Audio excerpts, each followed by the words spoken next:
Dr. Hardman spoke this morning at Rounds, which was wonderful.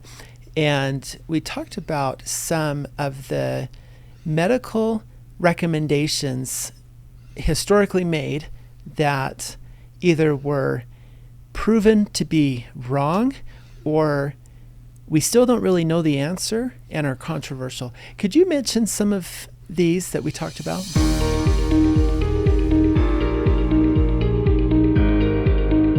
Well, some of the ones we talked about were historically, Dr.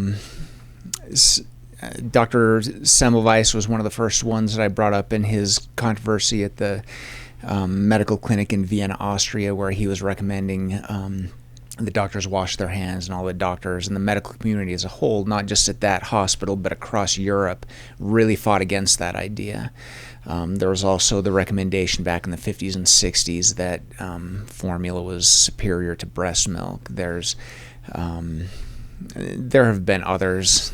There's some very recently, or more recently, there was the recommendations about diet that have all been debunked, about not eating not eating saturated fat, cholesterol, things like that. And if you look, so let's just take the hand washing one and the formula one. I think by and large, everybody would agree that good hand washing, hygiene, sterile technique for surgery is a standard. We all understand it's a good thing. Why do you think the doctors in Vienna had such a difficult time with Dr. Semmelweis coming with that correct data and correct recommendation to them, and they were so resistant to it?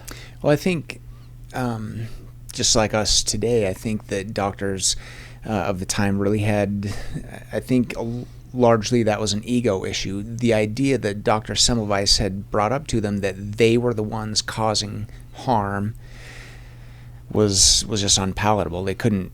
It was a really unpleasant thought for them. As doctors, you and I are kind of in that same thought process, that our job and our training is all geared toward making people better. And so if somebody came to us and said, this thing that you're doing that you've always done and really believed in is actually making things worse for people, I think we would be very resistant to that. I agree. What about with the push for formula? What were some of the underlying reasons that you think we got off track and thought for a time that formula was better than breast milk? Well, I think a lot of that has to do with very short-term outcomes. If you were feeding a child baby formula, you can track they grow much faster, at least initially. You can feed them as much formula as you want, and they just get fatter and bigger pretty rapidly. But long-term outcomes and other things that are a little bit more subtle, like protection from infections and bonding with the mother, which is a very difficult thing to measure. Those are things that did not come out until many years later, or at least were not clear. They were not clearly evidenced. Plus, you take a single measurement like baby weight and say, this is how we're going to measure. This is the only thing we're going to measure here, is whether the baby is bigger. It's very easy to look at formula and say, clearly this is superior to breast milk. So I like that. In that case, a short-term measurement outweighed longer-term, harder to identify kinds of things. Taking those two examples, we face some controversies today that you mentioned. How do we best manage those when we make recommendations to patients, or we look at data in the literature that is conflicting? How do we manage what we should be recommending to patients?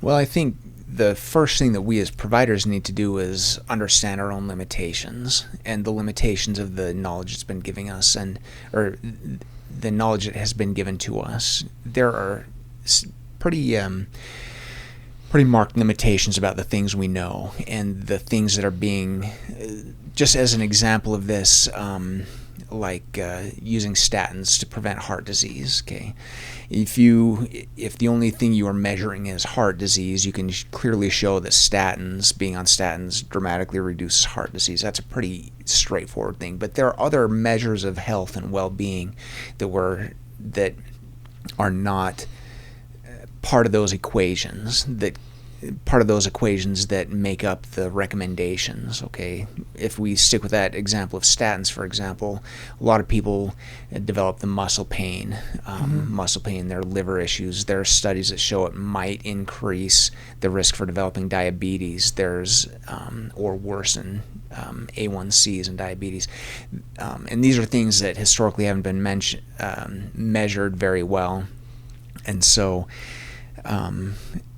The first thing that we as doctors need to do is understand what our limitations are. And when patients ask us this, or when we're discussing this with patients, I think even if you don't say this out loud, when you say this is the recommendation or this is what's best for you, the exercise that I always go through is, at this current moment, the best evidence that I have, that I'm familiar with, shows that this is probably going to be give you the best chance for a healthy, happy life. In other words,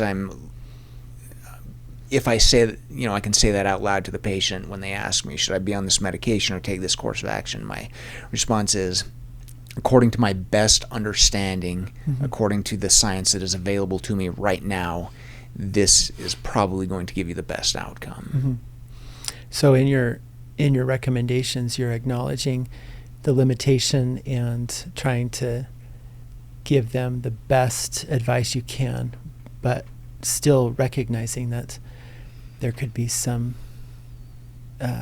there's things that we just don't know.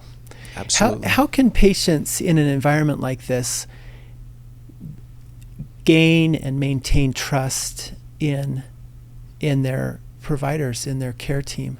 How do we, maybe even another way to think about it is, how do we earn the trust with our patients in a situation where there's false information, there's lack of consensus on things, and for a lot of the answers to their questions, we don't know what the answers are. How do we gain their trust?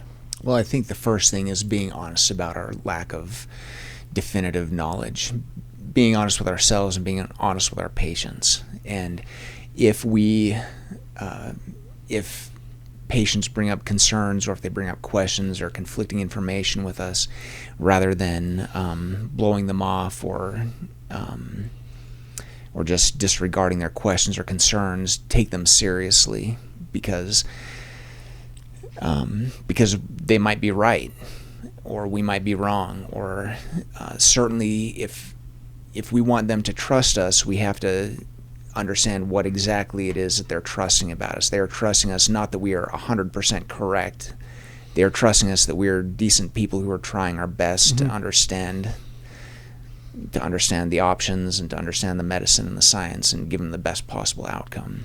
And that's what they need to trust about us, is that we're doing the best that we can for them. I love that. I hope as providers we can sort of always be thinking about the patient's outcomes, their desire to meet their goals as our primary objective, and not let other objectives get in the way of that, recognizing our limitations, and then just counseling with patients and including them in those discussions. I like the idea that they're part of their own care team and are enabled to say, well, no, I think this, and we can be open to accepting that feedback from the patient and collaborating together and coming up with the best solution.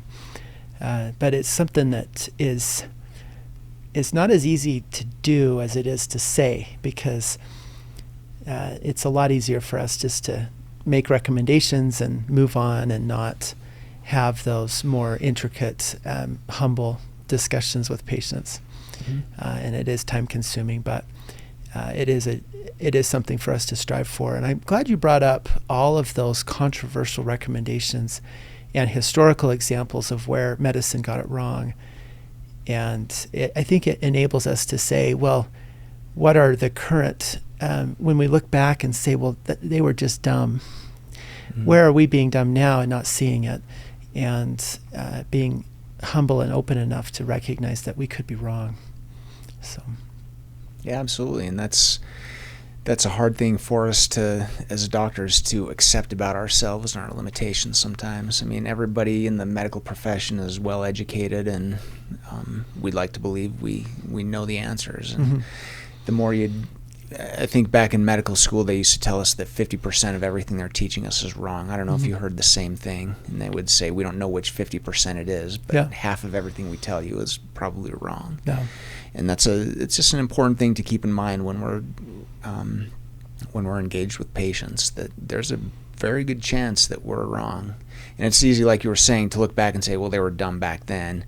You know, we were wrong 100 years ago, and 50 years ago we were wrong, and 40 years ago we were wrong. But now we have it correct. We've got to figure it out this time. Right. Yeah. Well, thanks for presenting and coming and spending time with us, and appreciate all you do for patients, and good to work with you. Yeah. Thanks.